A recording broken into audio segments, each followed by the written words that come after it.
ஒரு அழகான வீட்டுல ஒரு அம்மாவும் ஒரு குட்டி குழந்தையும் இருக்காங்க. அவங்க அம்மா சமைச்சிட்டு இருக்கும் போது அந்த விண்டோவை திறந்து பாக்குறாங்க. மற்ற குழந்தைங்க எல்லாம் ஜாலியா சந்தோஷமா அந்த பால் வச்சு விளையாண்டுட்டு இருக்குங்க. ஆனா இந்த பையன் மட்டும் வீட்டுக்குள்ளேயே உட்காந்து வீடியோ கேம் விளையாண்டுட்டு இருக்கான்.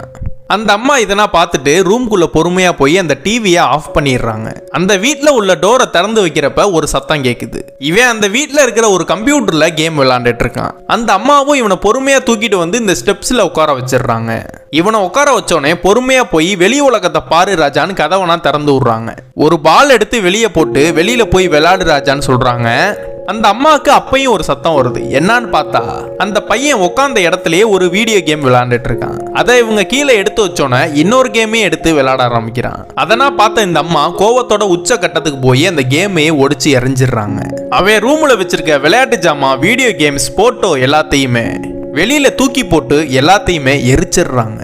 இவன் வீட்டுல இருந்து விளையாடுறதுக்கான எந்த பொருளும் வீட்டுல இல்ல. ஒரு நாள் வீட்டுக்கு மேல ரூம் கிளீன் பண்ணிட்டு இருக்கும் போது கீழே டோர் திறக்கிற ஒரு சத்தம் கேக்குது. அவங்க அம்மாவும் சந்தோஷமா நம்ம பையன் வெளியே விளையாட ஆரம்பிச்சிட்டான் போலன்னு போய் பாக்குறப்ப வெளியே தூக்கி போட்ட ஒரு பார்ட் எடுத்து கேம் விளையாண்டுட்டு இருக்கான். அவங்க அம்மா அதெல்லாம் பார்த்து ஷாக் ஆகி நிக்கிறாங்க. நம்மளோட வாழ்க்கைக்கும் இதுனா பொருந்தும். நமக்கு வர சின்ன குழந்தைங்களுக்கு சிறு வயதிலேயே செல்போன்னா தராதீங்க. வெளி உலகத்தை பார்க்க விட்டு வெளியே விளையாட விடுங்க.